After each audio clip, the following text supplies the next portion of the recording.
Hello, this is Kris Nelson from evolveconsciousness.org. I have just done an audio on grounding in reality, but I started off as saying I was going to read my Tracing Reality, a Visionary Quest to Wisdom, and I was just going to do a little introduction, but it turned into an hour and 40-minute introduction.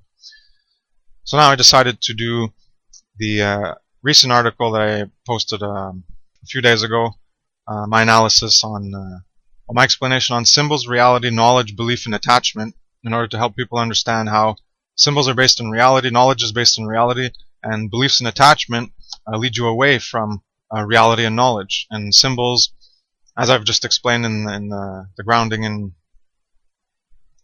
in reality, symbols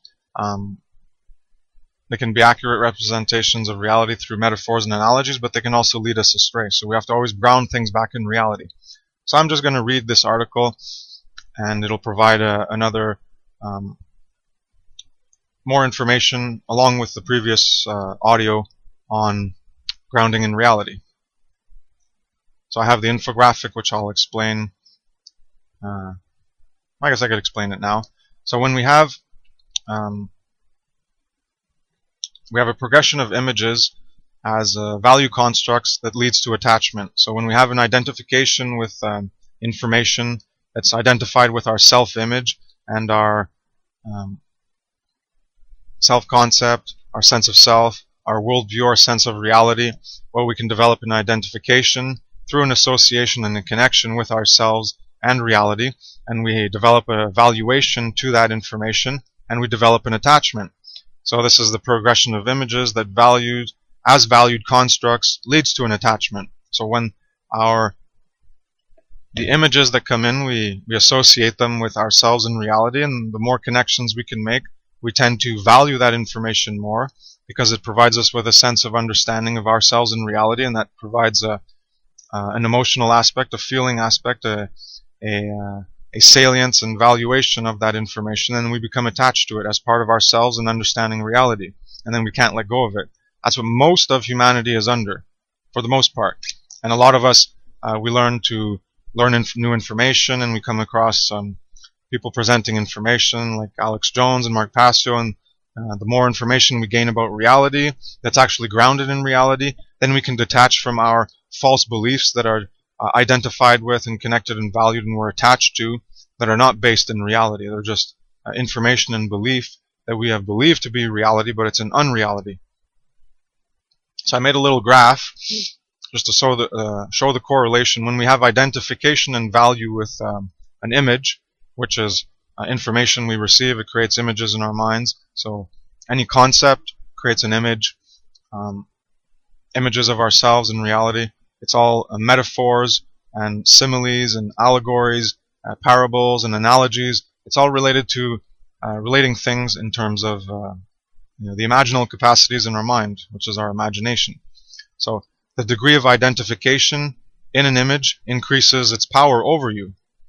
So when you have identification and value increases in an image, in a concept, well, that has more power and influence over you, and the more attachment you have. So the power and influence is the science of imagery, and the priests and the dark occultists and the dark sorcerers and the image sorcerers that speak and know how to speak in rhetoric and manipulate information and symbols and convince you of things that aren't real. Well, by you accepting and identifying with the bullshit they are selling, they're selling you an idea, an image, and you're buying into that concept and that belief. You're identifying with it, you value it, and you get attached to it, and as a result, that image has a power and influence over you. They created a power and influence over you. They convinced you of government and voting and authority as legitimate and enslavement as legitimate and evil as legitimate in some cases, and convince you of evil as good and falsity as good and morality as immorality, immorality as good, evil as good, and falsity as truth. So it has power and influence over you, and that the images, how we identify ourselves and reality, and how we view ourselves in reality, leads to our behaviors in life. So that has power and influence over you. It changes how you engage in reality because you're living in a false construct of reality, and you're not living in real reality, and that produces the false self of false living, which is why we juxtapose the true self and the true self is based in reality, in truth, which is why we can further conceptualize a true self, a higher self, and a higher will as relating to what we can view as a level 2 truth and the transcendental aspects of being, of just being pure truth and pure good. Because if you have, we can go back to the state of the subjective awareness and the subjective state of consciousness and awareness of just the pure I that people project and identify and anthropomorphize and personify through their own experience. Go listen to the previous audio on grounding in reality. I explain that a bit more. So the true self can be related to ourselves because as we let go of falsity, we become more aligned with the truth, and that is our true self. Hence why it's called the true self, and the true self is based in truth as a transcendental aspect of being, because in that if we look at the pure I state of awareness that we project into, well, if that's just awareness without any constructs, there's no identity, and it's just awareness, and it's just pure isness, pure being that has no evil. It might not have any good, but it is good by default. Once you understand falsity and truth and neutrality, good and evil and neutrality, then you'll understand that just by not having any evil, it puts you in a state of innocence, which is by default a +1 or even a fraction on the side of good and not on evil. As long as there's no evil existing, then perpetuating. And you can go listen to my audios on that to explain how good and evil, falsity and truth and neutrality work and how they don't work. So in a state of pure awareness, pure being, of the source, energy, all consciousness, God, source, singularity, whatever, the transcendental being, that aspects of truth, love, good, right, morality, natural law, those are aspects of that transcendental being with a capital B. Well, you can look at that as the good because it's devoid of evil. And the pure awareness and the pure being and the pure quote consciousness of the all source, and not the individuated source consciousness of humanity or lower order consciousness, emergent property of lower order animals, but as the all source consciousness, well, that is just the absence of evil. There's no evil there. There's nothing in existence. There's no relation to anything. There's no creation of anything. There's no evil being created. There's no good being created. It's just the default innocence and good. All right. So that's how you can see how good is the default state, and truth is the default state, and right is the default state. Again, what's math 2 + 2 is 4 is true and it's right, and well, that's good. It'll lead you to higher complexity understanding of mathematics and reality, because it's towards an evolutionary understanding, and that's how we progress and everything progresses, and that's how programming progresses, and things are non-contradictory, and that is good.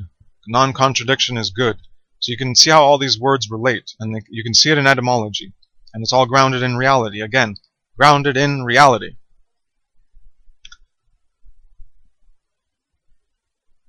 So the reason I got back onto the true self and the false self was because the people have influence over us, and they condition us into falsity, into unreality, which is not a reflection of reality, and so we end up living in unreality through the processes of behaviors that are produced as a result of our thinking and believing and accepting these images, concepts, and beliefs, and then we live in those ways, and that's living in falsity because it doesn't actually represent reality, because they are false concepts inculcated, summoned, and introduced, inducted into our consciousness. So attachment to images, concepts, and beliefs without continual verification and correspondence blinds your vision and sight of reality as it is when new information comes to light.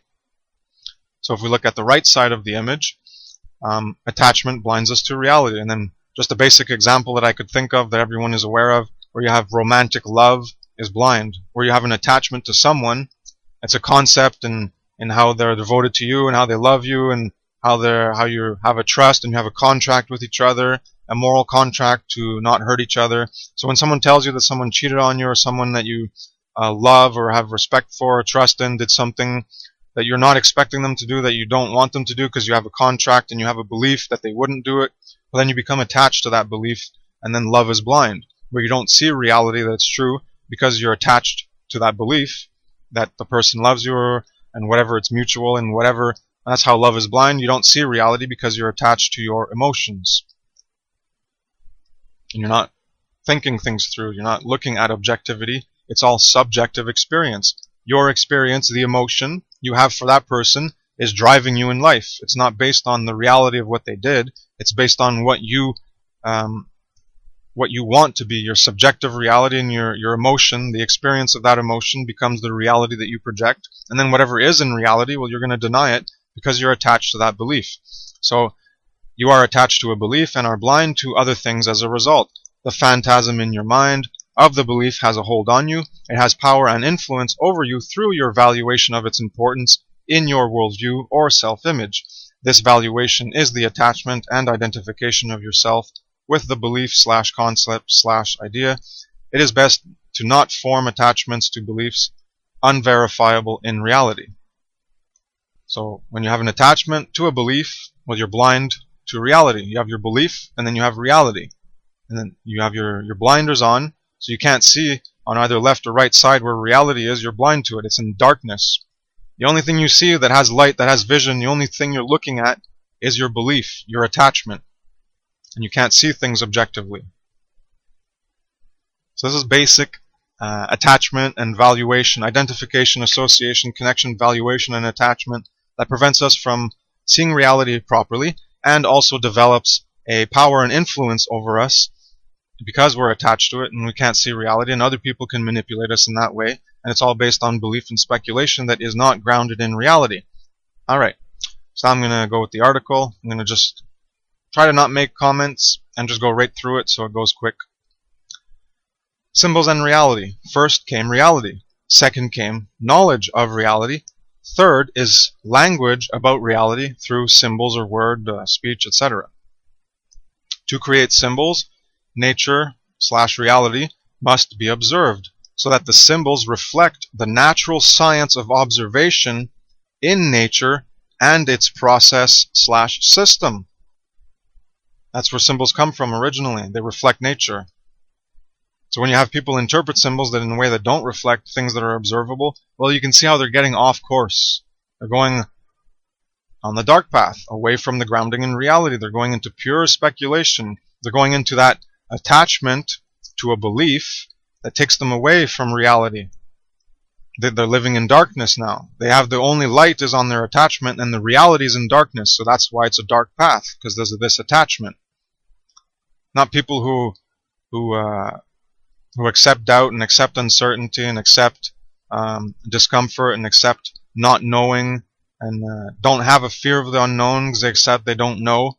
Well, they're more grounded in reality and they're more living in the truth because they're trying to make sense of things based in reality. And sure, it can be limiting, and skepticism can be limiting, and you can deny a bunch of things, but you're allowed to have beliefs and concepts.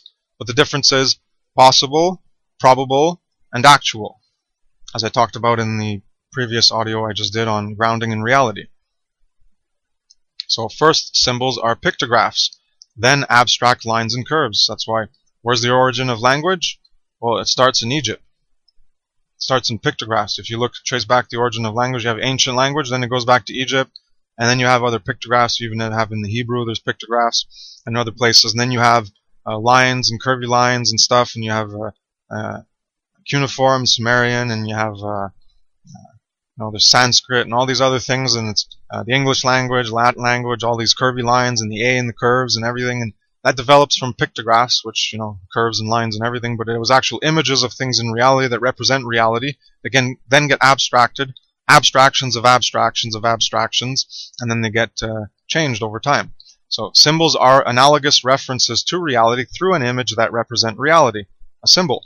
Symbols represent reality, nature, and phenomena in reality. Symbols are used to communicate about reality. Thousands of years ago, symbols were created to reflect reality, either a factual aspect of reality or imagined. To communicate aspects of reality requires the symbols used to represent aspects of reality in order to communicate those aspects of reality. For example, there's the four elements were created through a reflection of processes in reality. And they were corresponded and symbolized as aspects of ourselves and reality. So we can see if schools of thought or teaching reflect reality accurately or not in their models and conceptions about reality. The model that most closely resembles reality, that most closely reflects and mirrors reality, that has more correspondences and syncretic factors, is the most accurate model to use as a foundation that most accurately reflects the reality we see with our eyes. Event A or phenomenon A relates to event B and phenomenon B, and we can analogize and correspond the two events through symbols. Picture symbols first, then abstract curvy lines, direct observance of reality and nature reflected in symbols, then alterations towards abstract models less corresponded with nature's visible processes. So you start with symbols that represent nature's visible processes, and then you end up with abstractions. So in my natural law, I'll be showing how Ka is the apis bull, leads to Aleph and Alpha, and then the A, but they're all abstractions of abstractions as you go along. Then you end up with the letter A when you had the head of a bull or an ox, which was a pictograph of reality, as the bull itself was a symbolic of different things, and then they symbolize that in different ways to represent an understanding of ourselves in reality. So symbolism, allegory, metaphor is an important way to understand reality, and that's how communication was originally developed, and through a mythopoeic narrative and story, where that's what myths are. They're just symbolic ways of representing greater truths. That's what they're supposed to be. It's not just invented things or literal stories. There's a purpose behind them. They're not just talking out of their ass for no reason. So the mythopoeic way of communicating is through analogy and correspondence and metaphor, where you compare object A to object B, or phenomenon A to phenomenon B, or event A to event B, and you try to relate them. And then later you have the philosophic, which looks at things within themselves and not things compared to others. So then you look into human, or a man, which is a human, which is an animal. Then you can also look at, after that, you can compare it to other things, and you can look at a Luna, which is a cat, which is an animal, and then you can go back to corresponding and analogizing between the different categories. And this is where you get metaphysics and the genera and species from the objects or events or phenomenon that you look behind, which is metaphysics, behind the physics of things we see, the events, phenomenon, and objects. You look behind those to see what's behind them. So behind me is, well, you have the human animal, and then behind that you'd have the class of animals, and behind everything in reality, well, it's all matter. So this is to pierce through and use the power of abstraction to look into things and see what we can abstract from it. Just like we abstract and build off of abstractions, we can take particular details and pieces and then develop universal big picture whole. And then we can take that universal big picture whole and develop greater universals, where we take one universal and tie it to three other universals. So it's abstractions of abstractions. We build higher conceptions. So you have your particulars to other universals, and then to higher universals, and then to higher universals.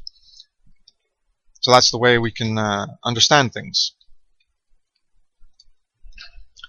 I guess I'll continue with the article. Flawed models can be created.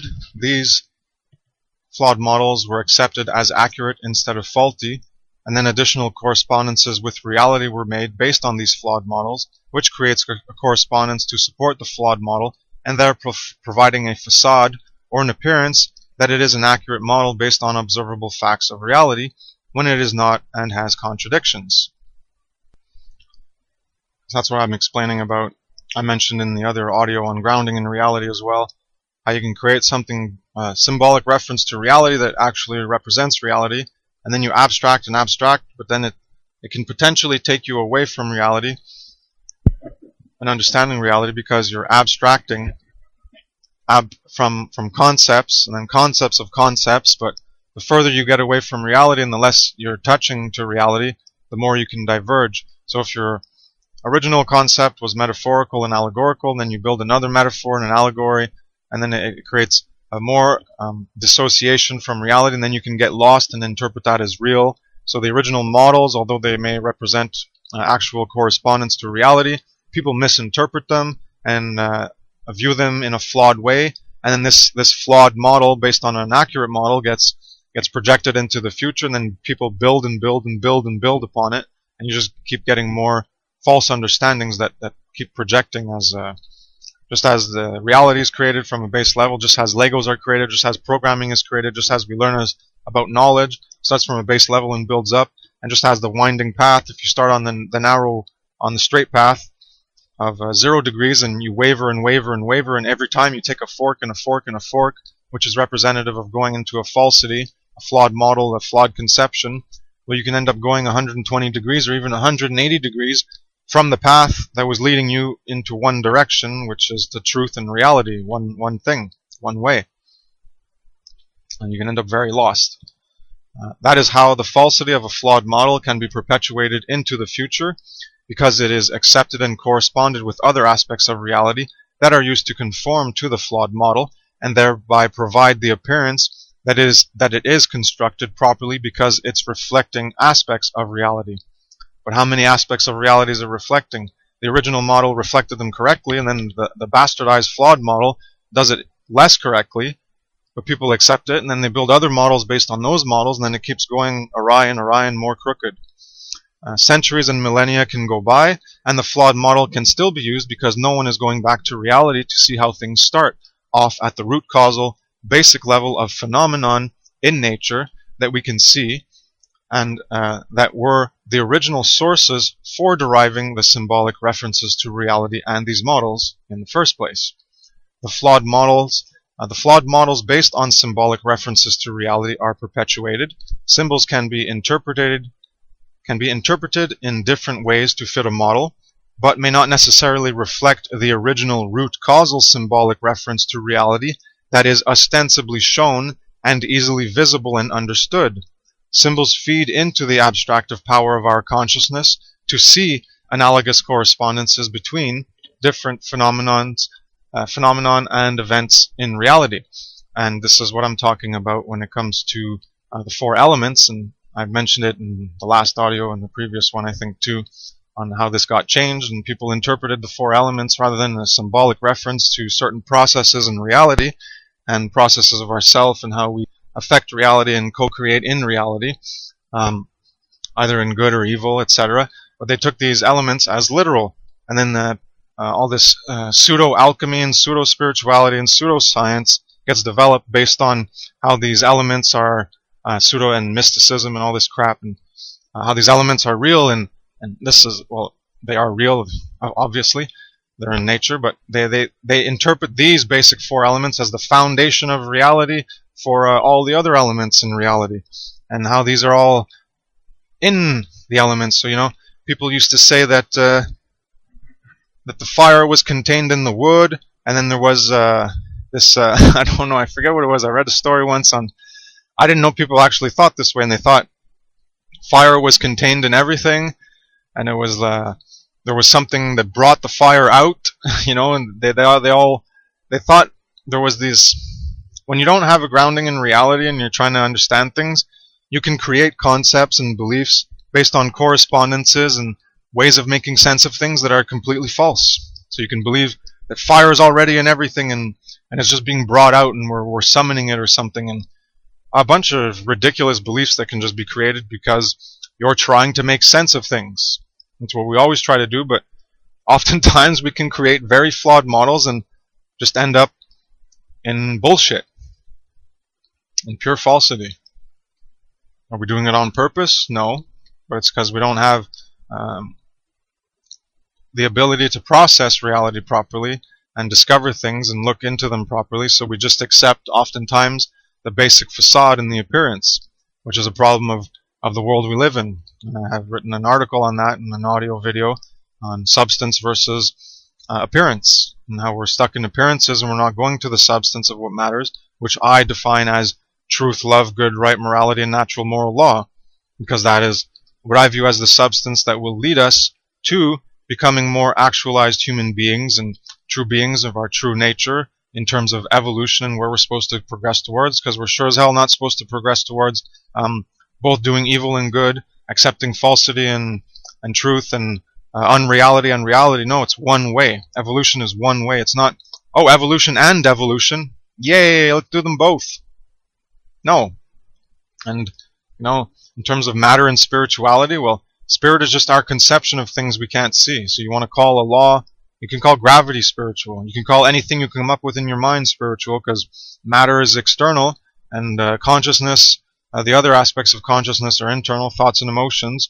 So that's why, these things are viewed as spiritual, and anything you can come up with from your mind can be spiritual, because it's internal, it's unseen, it's non-physical, it's immaterial. The material and the seen is what was matter, and then the spiritual is the opposite, and that's supposed to be higher. So people falsely extrapolate, and that's why thoughts and emotions are higher and actions are lower, but actions are actually what count, because that's what we have to manifest in, and it does start in the quote spiritual realm of consciousness, inner consciousness of thoughts and emotions that lead to our actions.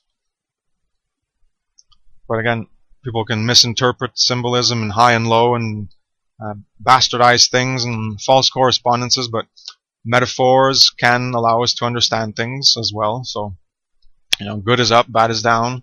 Does it mean matter is down and spirit is up, and matter is evil and spirit is good? Well, not really. It's not that simple. Symbols can be interpreted in different ways to fit a model, but may not necessarily reflect the original root causal symbolic reference to reality that is ostensibly shown and easily visible and understood. Symbols feed into the abstractive power of consciousness to see analogous correspondences between different phenomenon and events in reality. So I already read those two sentences, my apologies. Over time, the symbol knowledge of reality, factual or not, when you create a symbol, it could be a purely speculative imagination that has no reference, is interpreted as literal. So the stories and symbols and narratives, whether they're factual or not, whether they represent something in reality or not through metaphor, analogy, etc., well, they get interpreted as literal. Personifications of aspects of reality, of universals, are taken as literal rather than being understood as personifications, as trying to understand aspects of ourselves through aspects of characteristics that other animals show. So that's why they use animals as gods, or animal heads on gods, and they create story narratives of certain characteristics of gods, and there are certain aspects of characteristics of us and reality. People take them as literal, and this is a flawed concept, a flawed model. And then God becomes gods, the Egyptian gods and all other gods, the pantheon of gods, well, they become real. And then animal gods are real, human gods are real, and new stories are written to reflect the literal interpretations rather than symbolic understandings of reality and ourselves. Well, now the stories are turned into literal things, forgetting that the original symbols were just that, symbolic representations of reality. People took the symbols as reality because they do not understand why symbols were created in the first place. They do not understand that symbols create images in the mind to reflect understanding about reality in an analogous way. Mythopoeic narratives and stories were created to explain something in relation to something else. Phenomenon A is corresponded to phenomenon B. There is a relation through the imagery in one phenomenon or symbol representation to another phenomena or symbol referencing an aspect of reality. Instead of understanding analogy and symbols, people take these personifications of reality and ourselves as literal representations of what is in reality. Knowledge of ourselves and reality gets perverted into literal stories of history of the past, forgetting the understanding of knowledge that leads to wisdom. So they forget that and they create a literal history and a literal past, and they forget the understanding of knowledge that actually leads to wisdom and right action in the world.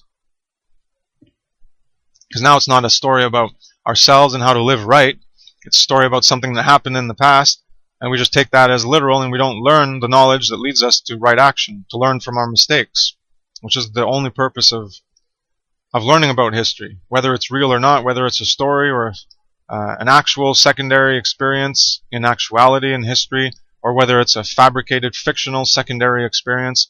I've talked about this before, I think, or else it's in my notes. I think I've done it in another audio. That it doesn't matter. The thing that matters is the actual moral tale that represents aspects of right living. Whether it happened or not isn't the point. To know now the next section is knowledge and belief. To know something is to be able to verify it through reality and nature. If you cannot ostensibly point to something, you cannot know that it exists. A body of knowledge is simply information. You cannot claim to know something is real and existing as a truth simply because it is contained in a body of knowledge as information. Information can contain both truth and falsity, disinfo, misinfo, etc. To know requires a quote dividing and quote cutting from ser, which is to know in science. That's where the words come from, the Latin ser, and quote collecting. So dividing and cutting and collecting. And collecting comes from logos, from leg. So to know requires a dividing and cutting and collecting of pieces within reality that are based in objective, ostensible, particular manifestations in reality. So again, event A, phenomenon B, event A, phenomenon A, object A. And we need to look at things in reality in order to understand reality. People get stuck in their subjective unrealities, their multiverse projection, and then they project in a parallel processing. They take their unreality and transpose, project, and impose it onto reality as if it were true and as if it were an actuality when it's not. To hold a concept in the mind does not make it something known as a fact of reality. When we are induced with a concept, a belief, an idea, this is a body of knowledge that we are aware of. We know of the existence of the body of knowledge, and we can say we know that knowledge. But it is very different. It is a very different case to say that you know something is true, that you know it exists. Existence is based in the objective reality of the universe, which contains extant objects. And when I talk about transcendental being, those truth, love, good, right, morality, well, I can trace them back to reality. Can't you? Through our own actions. Absolutely. Through things that exist in reality. Absolutely. It's right in the etymology. Absolutely. It goes right back to reality. I'm not thinking of fanciful notions that do not trace back to reality. That you're trying to make sense of things that you can't explain and are trying to explain, and you can't tie them back, but you're just going to believe in it because you want it to be true, because it fills in a hole in the unknown and the uncertainty and the void, etc. Stuff I've talked about already. Go check out the previous one on grounding in reality, where I went more into that, and the other recent ones. I think axioms, consciousness, existence, and identity, I've talked about it more too. So this is related to psychology, the pleasure trap, sensations, feeling good, pleasure,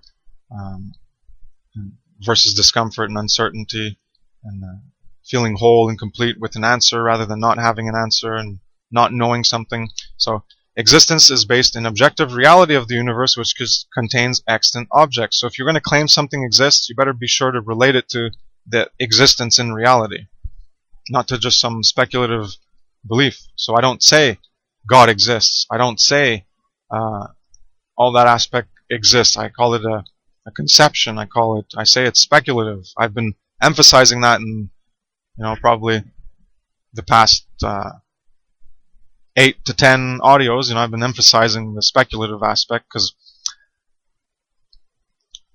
if I don't, people will tend to take it as I'm saying it's a literal truth. So I need to be more careful in my expressions to delineate what I can. I assume people, by reading my information, by going through my information, they could tie it back themselves to reality and understand things and delineate themselves where things are concepts and possibilities versus some that are probable, more probable, and others that are actual and actually exist through existence. So a concept, idea, or belief that can never be ostensibly proven cannot be said to be known in truth or fact of reality. It is a conceptual model, a conceptual framework that provides us with a correspondence to reality to try to provide us with answers. If we simply induct particulars to a general universal, that is an invented imagination about how the pieces fit together. In order to verify that if that imagined concept is an accurate representation of reality, deduction needs to be engaged in to verify its accuracy and reality. If another model, conceptual framework, provides more clarity by being more grounded in reality, then it has more data points of connectivity to reality and therefore has more veracity in the truth of reality that exists.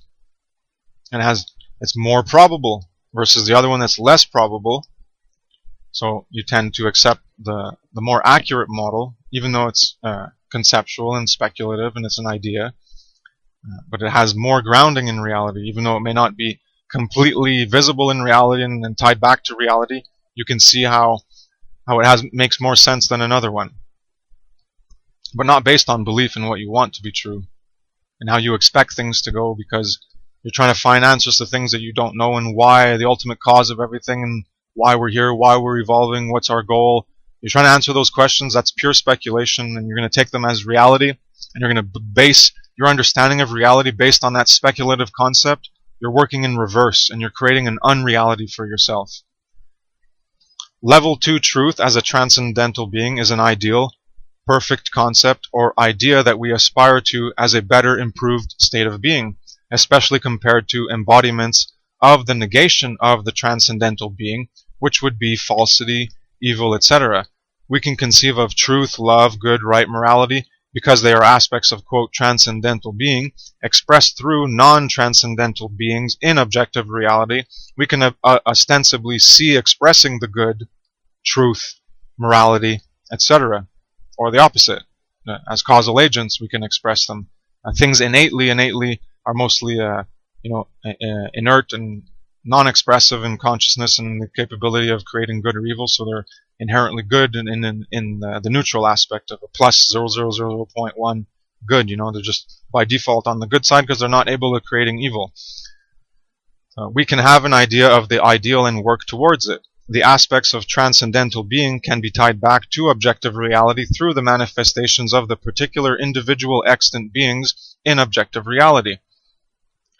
So if you don't understand a lot of the words and particulars and individual and universal, go look at my work on metaphysics, language and reality, the fundamentals of the trivium method, and you'll get more of an understanding. Or go read Aristotle's Metaphysics and whatever. Extant particular objects in reality are not universals, but they contain universals within them. We can induce from aspects of reality the hidden existence of universals. Reality itself does not contain a universal, such as human, animal, love, or truth. As an object, I mean. As an object in itself. Universals do not exist in themselves in objective reality. Universals only exist through particularized individual extant objects in objective reality.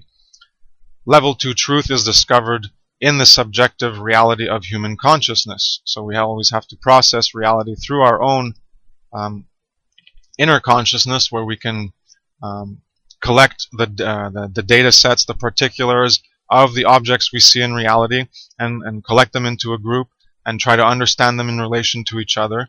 So truth level 2 is discovered in the subjective reality of human consciousness. Human consciousness is an abstraction engine that can pierce through the veil of physical material particulars and see the metaphysical immaterial universals within. But again, we're going from the ground up. We have a strong capacity for imagination and creativity, so we can imagine things that aren't there as well.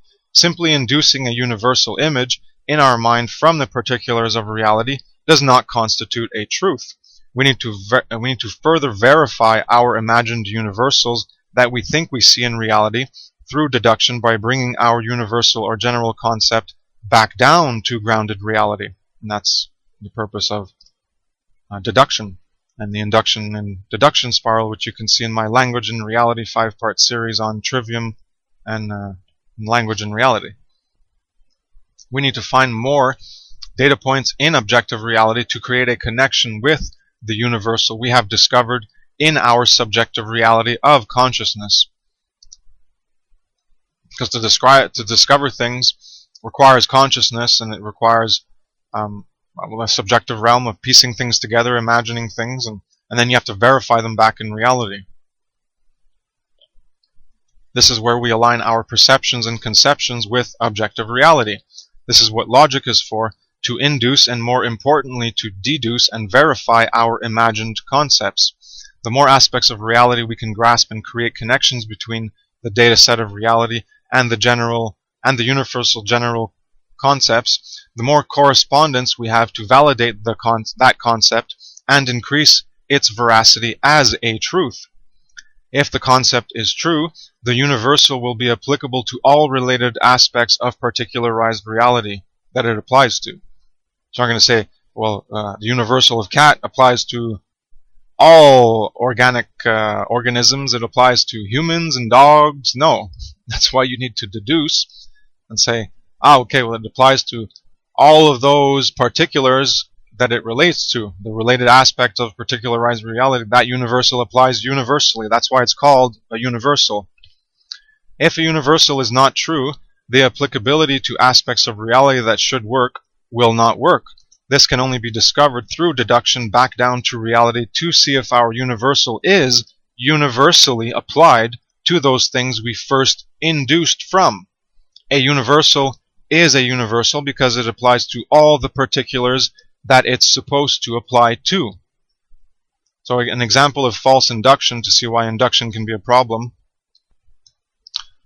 I say, all bald men are grandfathers. Okay, so all bald men are grandfathers. Harold is bald, therefore Harold is a grandfather. So it may be a valid grammatical and logical structure of language, right? I didn't break any rules of syntax and grammar, but it is not a true statement. And this is where induction can fail. It is an inductive logical statement, but once we engage in deductive logic, we can see that it fails veracity in reality. So all bald men are grandfathers. Harold is bald, therefore Harold is grandfather. But you're starting from a false induction. You're assuming that all bald men are grandfathers. But that's not true. It's just an assumption that you're inducting based on your experience. And then you got to apply that universally. So when you start to deduce, well, you're going to say, oh, well, this bald guy doesn't even have any kids. Well, this bald guy isn't even old enough to be a grandfather. He's only 30 years old. So you can see how it fails, because once you arrive at that universal general concept that you start off with, you can see how it fails. It's just not true. You verify it back to reality, you deduce back to reality that universal general concept, and you see, oh, well, it fails veracity. It may be valid as an argument, as a grammatical structure and logic, the basic logic of grammar, and the way syntax and grammar is laid out to make a sound statement. So it's a sound statement. It's not purple, at, not, in, round, upside, down, through, middle, green. That doesn't make any sense. So that's not a sound statement. It's not valid grammar and logic to express anything about reality. What this is, it says something about reality, but it's not true. So it's not. It might be logical in the sense of grammar, but it's not logical in terms of the veracity of the truth that it's claiming. So it works inductively in grammar, but it fails deductively in the logic aspect, in the higher order logic aspect, because induction is still a form of logic. Many people engaged in the simple and easy form, of induction, where we simply receive aspects of reality and imagine things that we think we see from reality, but they do not engage in the more difficult and laborious task of verifying if their imagined ideas, concepts, and beliefs are accurate universals or general concepts. In failing to do so, people believe whatever they want to believe as truth, rather than going through the hard work to accept objective reality as the truth over any subjective belief that cannot be connected back down to the grounded reality and demonstrated through all the applicable particulars that are said to support that universal or general concept. We can easily see the ostensible extant objects in reality, but when we imagine and conceive of things that are not directly perceivable to the senses, we can get lost in pure speculation and imagination with beliefs that are ungrounded in reality. This creates a structure of beliefs that correspond with each other and support each other, but are not actually grounded in reality. They only have a semblance of grounding in reality because of the imagination that induced a particular aspect of reality and derived that general or universal concept. If your belief, idea, or concept cannot be traced back to reality and grounded in reality in some way, then it is likely pure fantasy belief, or at best, you simply can't prove it yet, and therefore it is not a, quote, known truth or fact, but a belief that is still possible. It might be probable. You can't say that it's impossible. Maybe it is possible. There are some things that you can say are impossible. Many symbols are personifications of knowledge about ourselves and reality. Later, these personifications are taken as literal gods with personalities and identities of their own, because that is how they have been described in narratives and stories, as personifications and anthropomorphized symbols, in order for us to understand concepts with reference to reality and ourselves. This is also why there are the symbols of the four elements. Later on, people thought that the four elements were actually four elements that make up reality. This is because they do not understand symbols and the story narratives. People interpret things as literal. People do not understand the symbols and stories that illustrate aspects of ourselves in reality. Yes, the four elements do create reality, but only when you understand what they represent, which is our desire or care through fire, our thoughts in air, our time and deeds to effectuate change as water, and the resulting consequences that we produce in reality as the earth, which are the effects. But this is not understood, and the symbols and narratives are taken to be literal. This is exactly what happened with the gods. It can even be shown historically how the monotheistic conceptions of a literal God originated in the personification of many gods to represent aspects of reality, including ourselves. This was done with human personification as well as animal embodiments to represent certain characteristics and qualities. Look into history that we have available, and you'll see this, such as Egypt, such as the Levant, and other areas where monotheism developed after pantheism, and it's all... Anyways, belief is very powerful, and we can create any conception we want and then take it as literal. We cannot simply believe whatever we want to believe. We cannot simply believe whatever we want to believe in fantasy concepts that are not grounded in reality. This is the problem with all of recent history that is recorded. It is demonstrable how beliefs in fantasy create problems. Person 1 or Group 1 believe Fantasy 1. Person 2 and Group 2 believes in Fantasy 2, and they are each identified with their respective beliefs, and therefore become attached to them as significant aspects of their self-image and worldview, their sense of self and their sense of reality.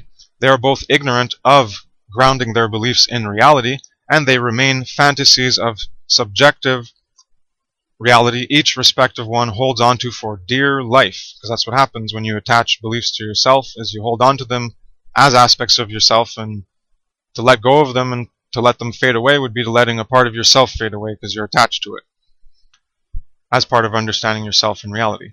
They are ignorant and believing whatever they want because it serves an aspect of their identity and personality. Their belief is true, while the other one is false. They will fight for the belief because it is fighting for their self-image and worldview, and therefore fighting for themselves. It is, quote, death to their ego personality identity construct if their belief is destroyed.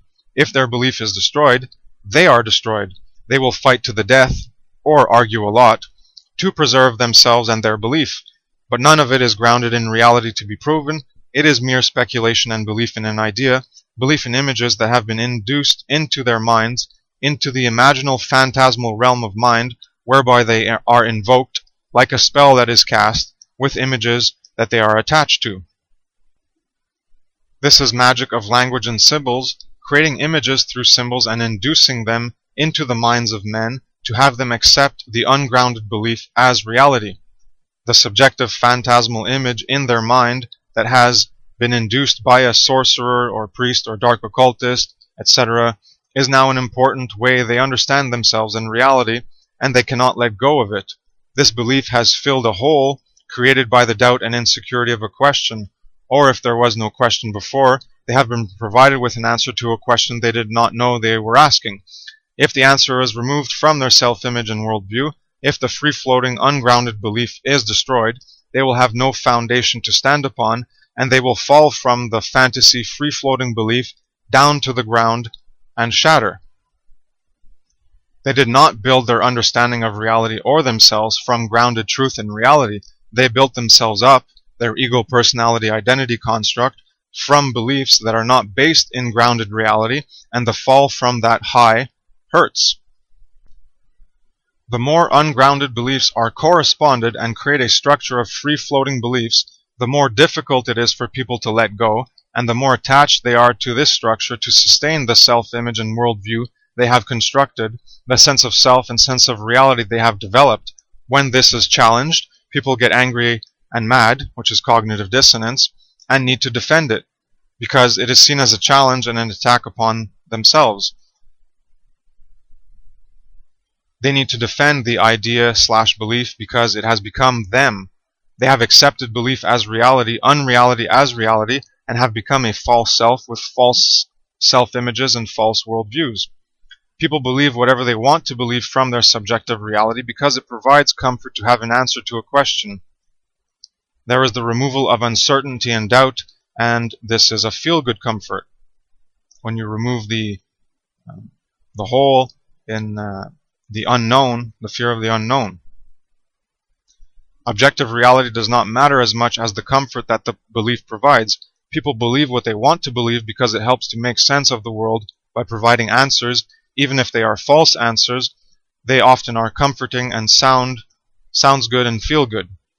When you recognize the detrimental effect that beliefs can have upon our grounding and operation in reality, upon our ability to perceive, conceive, understand, and navigate reality, then you no longer want to be attached to any subjective beliefs, but you work to remove any ungrounded beliefs from attachment so that you can see reality correctly, so that the objectivity is not masked by your subjective attachment to a belief that prevents you from seeing reality as it is.